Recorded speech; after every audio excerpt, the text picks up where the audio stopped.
घर की बहू शीना को इस बात का बड़ा घमंड था कि जिस काम में वो हाथ डालती थी वो काम अच्छा हो ही जाता है।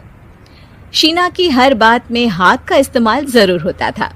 एक दिन शीना का पति आकाश उससे कहता है, कल जो वो भिंडी बनाई थी ना तुमने, वाह वाह वाह वाह, मजे आ गए। मैंने अपने हाथों से बनाई थी। मेरे हाथों में वैसे भी जादू है, जिस चीज को छू लेती हूँ सोना बन जाती है। अब ये थोड़ा ज्यादा हो रहा है। मतलब अगर हर चीज को छू के सोना ही बना देती हो तुम, तो हमारे नाम के पीछे भी अंबानी ही लगा देते हम। चुप रहो, मुंह पे हाथ रख लो, कुछ भी बोलते रहते हो। शीना की सास बगिया से पूजा के लिए फूल चुन रही थी।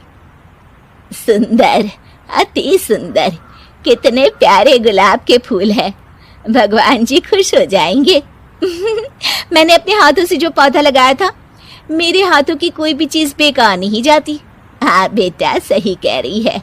इसीलिए तो तुम्हारे पिताजी से मैंने अपने बेटे के लिए तुम्हारा हाथ मांगा था। और उन्होंने हाथों हाथ में मेरा हाथ आपकी बेटी के हाथ में दे भी दिया था। हाँ बेटा, वो तो है, पर मुझे ये बता, तू ये हर बात में हाथ क्यों बीच में लेकर आती है? माँ जी, पंडित जी ने हाथ मेरा देखकर नैनीताल में कहा था कि मेरे हाथ जगन्नाथ हैं, मेरे हाथों से कभी कोई काम नहीं बिगड़ेगा। तो मेरे हाथों की तारीफ तो मुझे करनी पड़ेगी ना। हाँ हाँ, ठीक ही कह रही हो। वैसे तो मिलाओ हाथ इसी बात पर। शीना को न सिर्फ इस बात पे गर्व था कि उसके हाथ से सब अच्छा होता है, बल्कि घर के सारे काम भी वो पहले अपने हाथ से करती, फिर कोई दूसरा उन कामों को कर पाता। एक दिन शीना कपड़े धो रही थी। अरे घर में वॉशिंग मशीन है तो सही, खुद क्यों थक रही हो? कपड़े पहले मेरे हाथ से धुलेंगे, फिर वॉशिंग मशीन से। पहले हाथ की सफाई, फिर मशीन की धुलाई। अगर आज डाकू गब्बर सिंह होता ना, तो वो ये हाथ मुझे दे दे ठाकुर तुमसे जरूर कहता, और मैं तो दिलवा भी देता तुम्हारे हाथ। हर एक काम में हाथ बटाओ, ज्यादा जुबान न चलाओ, वरना दूंगी एक उल्टे हाथ से। क्या दोगी? कपड़े दूंगी, लो निचोड़ो। ऐसे ही एक दिन, अरे बहू, ये सोफे पर चढ़कर हाथ से पंखा क्यों घुमा रही हो? माँ जी, क्योंकि मेरे हाथ से घूमेगा तो ज्यादा अच्छे से हवा देगा। अरे बेटा, फिर तो तुम गाड़ी का पहिया भी हाथ से घुमा के मायके जाया करो। एक बार आकाश ने घर पर कार लाने की बात छेड़ी। माँ, सोच रहा हूँ कि एक कार लेकर आता हूँ। ले ले बेटा, क्यों नहीं? अरे पैसे हो तो हवाई जहाज भी ले लेना। हाँ, पैसा तो हाथ का मेल है, ले लेते हैं। इस हाथ पैसे देंगी, उस हाथ कार ले लेंगी। मुझे तो लगता है कि बहू कार भी अपने हाथों से धक्का लगाकर घर लाएगी। वो तो नहीं करूंगी, लेकिन सबसे पहले स्टीयरिंग पर हाथ मैं ही लगाऊंगी, ताकि गाड़ी का आना शुभ हो।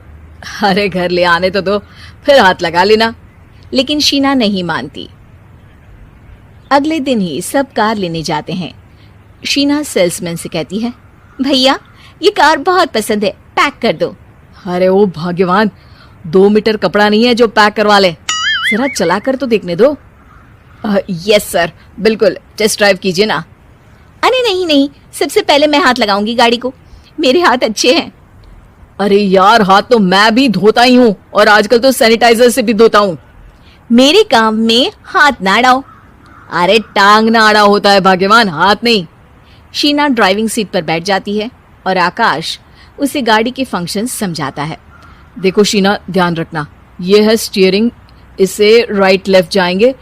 ये है एक्सेलरेटर, इससे स्पीड कंट्रोल कर सकते हैं, और उसी के पास में है ब्रेक, जो तुम्हारी जुबान में शायद मिसिंग है। ठीक है, ज्यादा भी सिखाने की जरूरत नहीं है। मेरी माँ तो कहती है कि मैं अगर अपनी शुभ हाथ लगा दूं तो जग घूम जाए, तो ये स्टीयरिंग क्या चीज है? शीना गाड़ी स्टार्ट कर देती है और स्टीयरिंग को घुमाते हुए एक्सेलरेटर पर धीरे से पैर रखती है, और शोरूम के बाहर के एरिया में ही गाड़ी घूमने लगती है, जहाँ दूसरी गाड़ियां भी रखी हैं। देखा मेरे हाथों का कमाल। अब ब्रेक दबा दो, आगे गाड़ी है। शीना आगे गाड़ी देखकर घबरा जाती है और पाँव गलती से एक्सीलरेटर पर पड़ जाता है। कार आगे खड़ी एक बड़ी गाड़ी में घुस जाती है। दोनों कार से उतरते हैं। सेल्समैन भागते हुए आता है। अरे 7 लाख की गाड़ी खरीदने आए थे और 15 लाख की गाड़ी ठोक दी। Oh my God. आकाश की माँ, आकाश और शीना घबरा जाते हैं। इतना सारा पैसा कहाँ से आएगा? तभी वहां मैनेजर भी आ जाता है। पूरा माजरा समझता है। अरे टेंशन मत लीजिए, गाड़ियों का इंश्योरेंस था। आप जो कार लेने आए थे वही खरीद लीजिए। पर मैडम, जब तक आप सीख ना ले तब तक गाड़ी मत चलाइएगा। अभी तो आपने गाड़ी बस ठोकी है, जिसका बीमा भी था, लेकिन सड़क पे चलते हर इंसान का बीमा नहीं होता। अरे मेरे हाथों से ठुक भी गया ना तो उसकी जिंदगी बन जाएगी, और अगर चला भी गया तो स्वर्ग ही पाएगा। मैनेजर साहब, मेरे हाथ में कोई दिक्कत नहीं है, वो तो बस पाँव गलत जगह पर चला गया था।